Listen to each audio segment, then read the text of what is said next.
Assalamualaikum warahmatullahi wabarakatuh. Waalaikumsalam warahmatullahi wabarakatuh. Selamat pagi anak-anak. Gimana kabar kalian hari ini? Baik, Bu. Alhamdulillah. Alhamdulillah. Soalnya udah bacanya kelihatan kayak sumringah semuanya ya. Jadi Bu senang masuk kelas ini. Nah, sebelum kita mulai pembelajaran, ini siapa ya ketua kelasnya? Mas Saya, Bu. Iwan. Oh ya, dipimpin berdoa terlebih dahulu ya. Ayo monggo Mas. Sebelum pembelajaran pada pagi hari ini dimulai, mari kita lebih dahulu membaca doa. Berdoa, mulai. Bismillahirrahmanirrahim. Raditu billahi Wa bil islami dina wa bil Muhammadin nabiyyan wa rasula rabbi zidna ilma warzuqna fahma. Amin. Sebentar ya, Ibu mau ngisi jurnal kehadiran terlebih dahulu. Ya, Bu. Langsung sekalian Ibu absen ya. Desi Oktaviani, Hadir, Bu. Ana Triwahyuni, Hadir, Bu. Faza Faizatul Ummah, Hadiroh. Ihwan, Hadir, Bu. Kenny Triandika, Hadir. Rifki Aminul, Hadiroh. Alhamdulillah hadir semuanya ya hari ini. Alhamdulillah, Bu. Anak-anak udah tahu belum? Hari ini kita mau mempelajari materi tentang apa? Mungkin ada yang sudah membuka buku tadi malam? Ada, Bu. Apa Mas Iwan? Toharoh. Ya, benar. Pagi ini kita akan mempelajari materi tentang toharoh. Sebelumnya, Ibu mau memberi sedikit gambaran ya. Di dalam agama Islam itu kan ada beberapa ketetapan dalam hal ibadah, kemudian syariah dan juga akidah. Dan salah satu aturan dalam beribadah untuk umat Islam yaitu kita harus bersuci dari hadas besar maupun hadas kecil. Salah satu ibadah wajib yang harus dilakukan umat Islam itu yaitu sholat. Di sini itu sholat tidak akan sah apabila kita belum suci dari hadas besar maupun hadas kecil. Jadi di sini tujuan kita mempelajari tata cara toharoh dan macam-macam najis nantinya agar kita bisa beribadah dengan benar.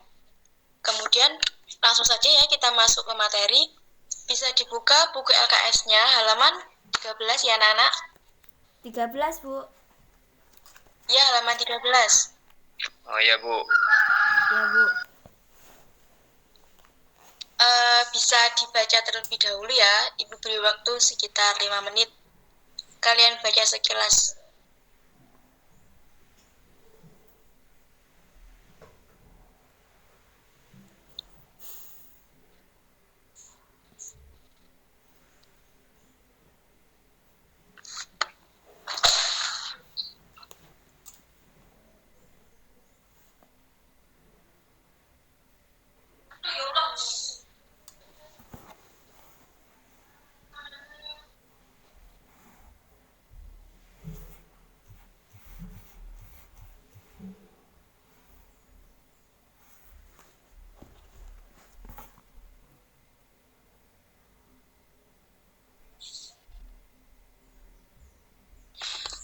Sudah ya anak-anak.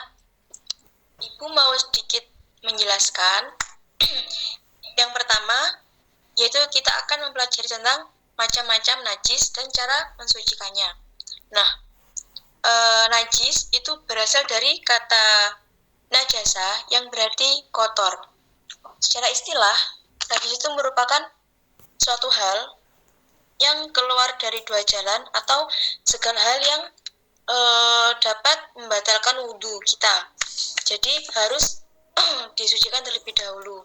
Kemudian di sini di buku ada beberapa macam najis. Yang pertama yaitu ada najis mukhaffafah. Najis mukhaffafah ini termasuk najis yang kategori ringan. Contohnya seperti air kencing bayi yang berumur kurang dari 2 tahun. Dalam catatan, di sini tidak atau belum memakan apapun selain ASI atau air susu ibunya ya. Kemudian, cara mensucikannya yaitu hanya dengan memercikan air saja atau membasuhnya atau mengguyurnya seperti itu. Kemudian yang kedua, di sini ada najis mutawasitoh atau najis sedang. Najis sedang ini contohnya seperti nanah, darah, muntah, dan bangkai binatang. Najis ini tergolong najis sedang karena cara mensucikannya yaitu dengan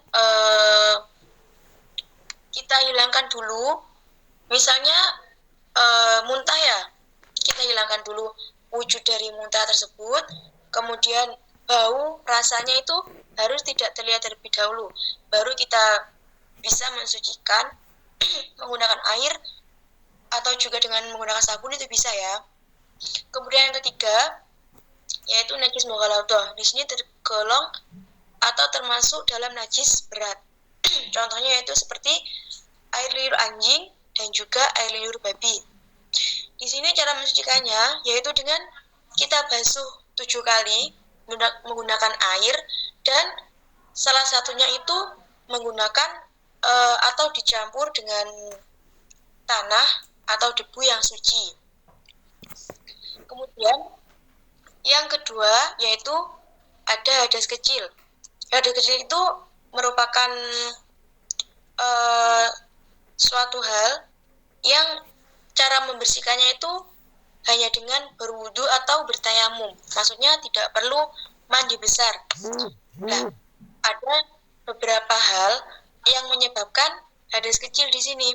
Yang pertama yaitu keluar sesuatu dari 2 jalan, yaitu dari lubang kubul maupun dubur. Yang kedua yaitu hilangnya akal, seperti mabuk, gila, atau ketika sakit. Biasanya kan kalau orang sakit itu sampai tidak sadarkan diri, itu membatalkan wudhu. Kemudian yang ketiga yaitu bersentuhan lain mahram. Contohnya seperti Mbak Faza dan Mas Iwan itu ketika punya wudhu dan bersentuhan itu berarti wudhunya batal dan harus melakukan wudhu kembali. Kemudian yang keempat yaitu menyentuh kemaluan, baik kemaluan sendiri maupun orang lain. Yang ketiga yaitu ada hadas besar. Hadas besar di sini merupakan hadas yang mensucikannya harus menggunakan mandi besar, kemudian berwudu atau bertayamum. Tidak bisa hanya dengan wudu dan tayamum saja.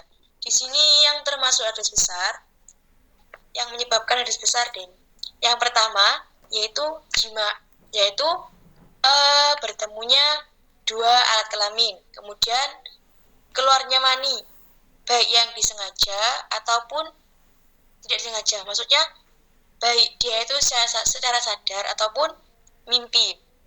Kemudian yang terakhir yaitu keluarnya darah, baik darah haid, nifas maupun istihadhah.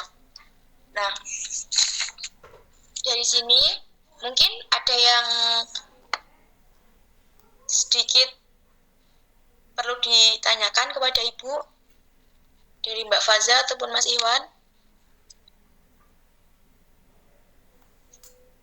Bentar, Bu. Gak apa-apa, gak usah malu-malu.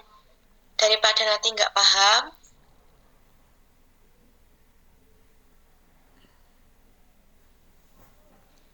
Mas Iwan mungkin, Bu, mau bertanya. Kok saya, Mbak? Wah, Ayo Mbak Faza mungkin, kayaknya tadi kayak mau bertanya ya.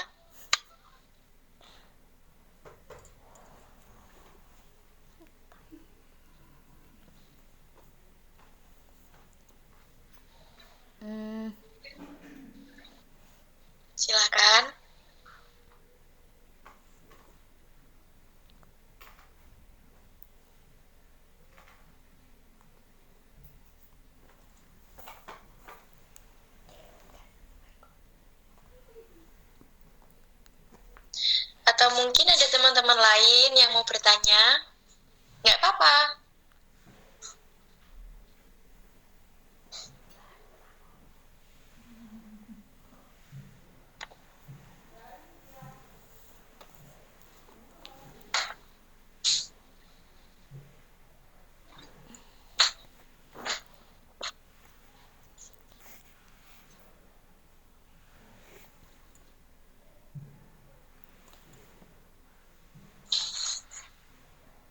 Udah paham, Bu. Oh, udah paham semuanya ya. Berarti bentar, kalau gitu, bentar, Bu, bentar. Belum deh, belum. Oh, iya apa yang mau ditanyakan? Itu kan tadi udah dijelasin cara bersihinnya. Terus kalau semisal najis itu, tiap najis itu ada hukumnya apa enggak, Bu? Udah dijelasin apa belum sih, Bu, tadi? Gimana ya, tolong diulangi. Kalau semisal najis-najis itu kan najisnya ada 3. Ya, Itu ada hukumnya enggak per najisnya gitu? hukum Apa jadi hukum gimana? Hukumnya haram apa mubah apa gimana gitu?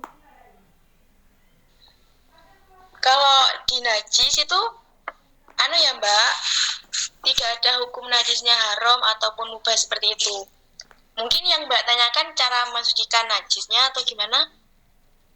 Cara mensucikan najisnya. Oh, cara mensucikan najisnya. Iya. Yang kurang paham tadi yang mana? Cara mensucikan najisnya.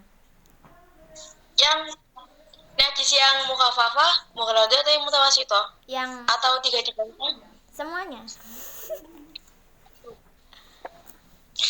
Jadi gini ya. Untuk yang najis mukhafafah, ya. Itu gini. Diibaratkan semisal Mbak Faza punya adik laki-laki ya yang belum berumur 2 tahun. Iya, Bu. Iya, Mbak Faza. Iya. Nah, itu misalnya pas di rumah main, dia pipis di lantai rumah Mbak Faza. Nah, itu cara mensucikannya cukup dengan disiram air, itu gak apa-apa, lantainya sudah bisa dikatakan suci. Maksudnya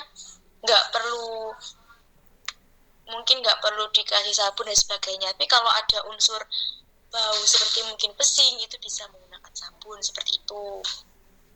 Kemudian yang najis mutawasithah atau yang sedang, tadi kan sudah saya contohkan. Misalnya Mbak Faza itu ketika sakit kemudian muntah di lantai kamarnya atau mungkin di mana, itu cara mensucikannya itu mohon maaf ya, itu muntahnya itu dibersihkan terlebih dahulu sampai tidak ada wujudnya, baunya juga sampai tidak ada, baru kemudian bisa dibersihkan, bisa menggunakan sabun seperti itu sampai bersih, itu sudah bisa dikatakan suci. Kemudian yang ketiga untuk yang najis mughalladah, itu kita membasuh misalnya tangan Mbak Faza yang terkena air liur anjing atau babi ya, itu dibasuh 7 kali menggunakan air ya, dan salah satunya itu menggunakan tanah, dengan syarat tanah tersebut tanah atau debu yang suci. Seperti itu. Gimana, sudah paham? Enggak, Bu.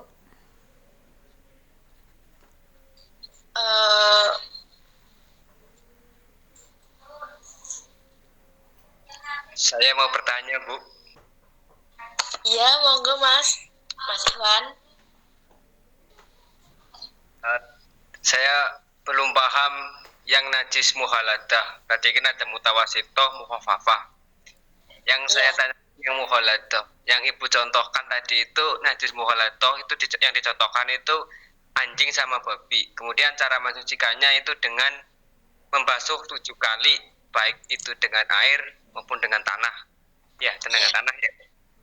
Nah, yang saya tanyakan, selain babi dan anjing, apakah ada najis mukhaladah tersebut? Kemudian kalau memang ada, kasih tahu caranya.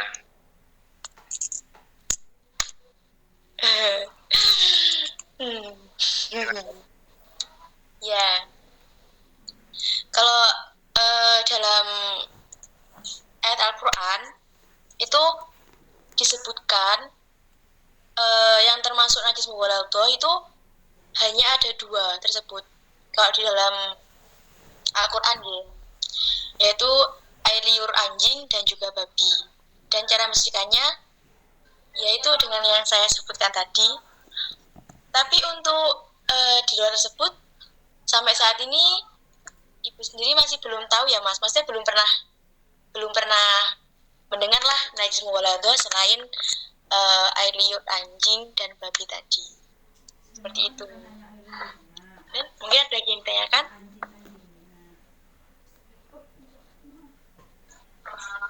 Sepertinya murid ibu ini sangat aktif sekali ya. Ya Bu, aktif Maksudnya banget. pemahamannya sangat luas. Amin. Muncul beberapa pertanyaan tidak terduga ternyata ya. Mungkin karena itu ya, kebanyakan di sini berasal dari pondok pesantren ya, Nggih, Bu. teman-teman semua. Iya. Nah pasti mungkin di pondok pesantren juga sudah diajarkan. Karena tohara ini termasuk bab fikih yang awal ya, maksudnya yang dasar sekali. Iya. Nah mungkin ada yang ditanyakan lagi?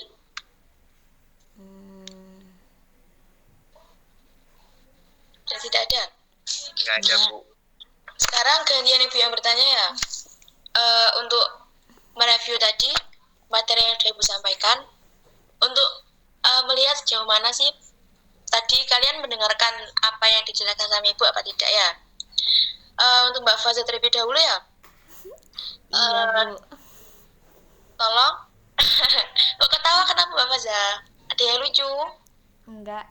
Ibunya lucu. Untuk Mbak Faza ya pertanyaannya, tolong sebutkan beberapa perkara yang menyebabkan hadas kecil yang sudah ibu sampaikan tadi. Hal-hal yang menyebabkan hadas kecil ya, Bu? Ya, Salah satu apa semuanya? Sepemahamannya yang aja. Mbak Faza tangkap tadi dari penjelasan ibu. Penyebab dari hadas kecil itu keluarnya sesuatu dari lubang 2, yaitu kubul dan dubur. Ya, Bu ya? Ya, terus apa lagi? Hilangnya akal. Biasa itu disebabkan mabuk, gila, ataupun yang lainnya. Terus Apa lagi? bersentuhan dengan yang bukan mahram. Apa yang tadi kata tadi? Bersentuhan dengan yang bukan mahram. Ya, Bu ya? Ya.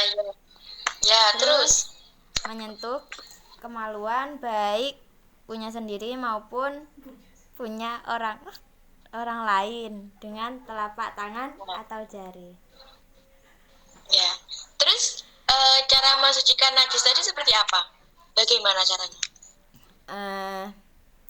Untuk hadas kecil ya, Bu, Ya, dari kecil. cukup disiram sampai hilang bau rasa. Iya, tak, Bu? Loh, cara mensucikan hadas kecil Mbak Faza. Waduh, tidak fokus ini tadi ya. Ayo, gimana?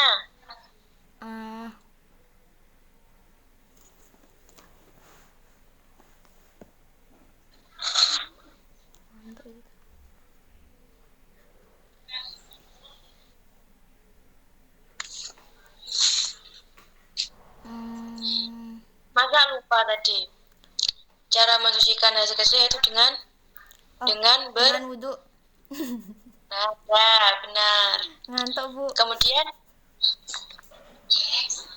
sudah paham ya dengan berwudu ya. Kemudian untuk Mas Iwan itu tolong sebutkan beberapa hal atau perkara yang menyebabkan hadas besar.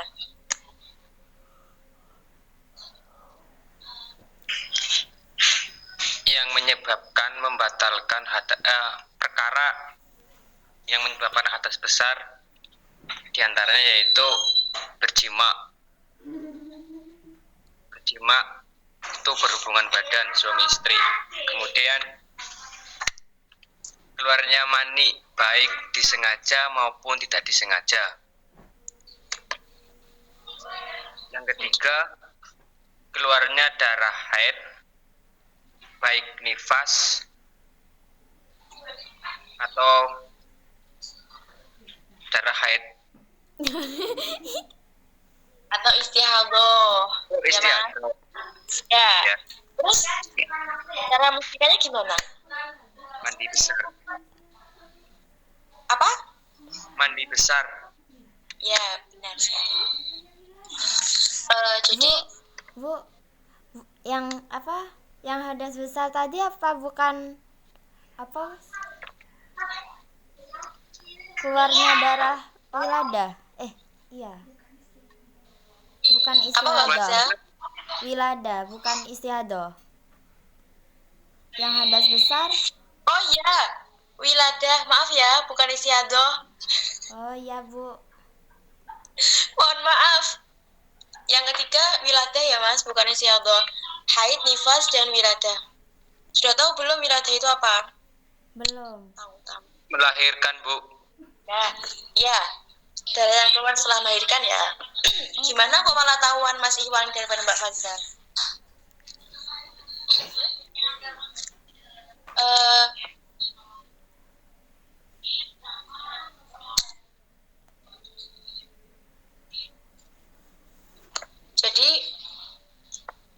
Jadi kesimpulan ya dari materi kita pagi ini yaitu ada beberapa macam najis dan cara mensucikannya ya anak-anak.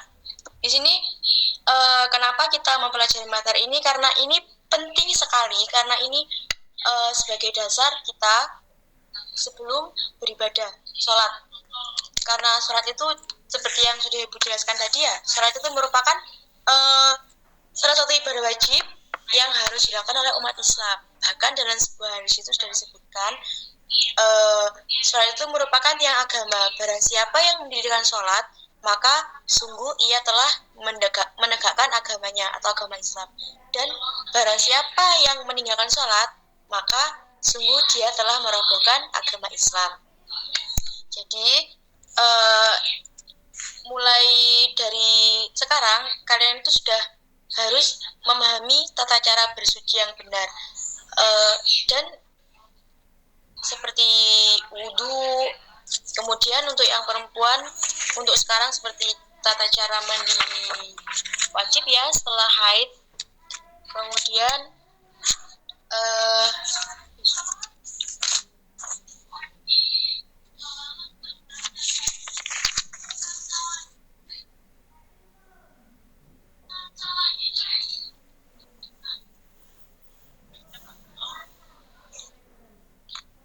dan alhamdulillah untuk pelajaran pada hari ini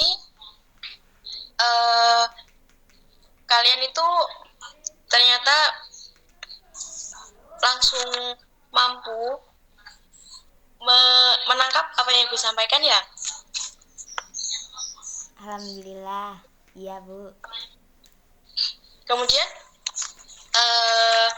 dan untuk minggu depan itu materi yang kita pelajari itu tentang tata cara bersuci, berwudu, dan mandi besar atau mandi wajib. Ya, jadi ini materinya itu berkelanjutan.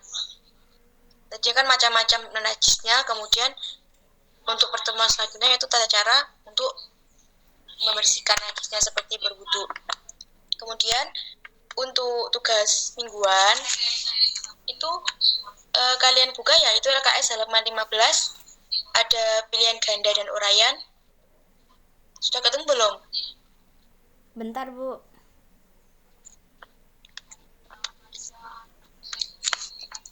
Udah, Bu. Sudah ketemu. Mas Iwan kemana ngelamun ya? Sudah ketemu belum, Mas? Sudah, Bu. Oh, sudah ketemu ya. Yaitu kalian kerjakan yang uraian, iya, yang pilihan ganda sama uraiannya. Ini ya, mengerjakannya sendiri-sendiri, tidak boleh contek-contekan sama temennya. Ya, Oh, Ya. nggak boleh ya, Bu? nah, minggu depan tugasnya dikumpulkan ke Ibu. Untuk pertemuan minggu depannya. Nah, alhamdulillah ya untuk pertemuan pada pagi hari ini itu sudah selesai materi yang Ibu sampaikan. Mungkin kita bertemu lagi minggu depan. Dan sekali lagi Ibu ingatkan, jangan lupa tugasnya dikerjakan. Monggo ketua kelasnya dipimpin berdoa terlebih dahulu.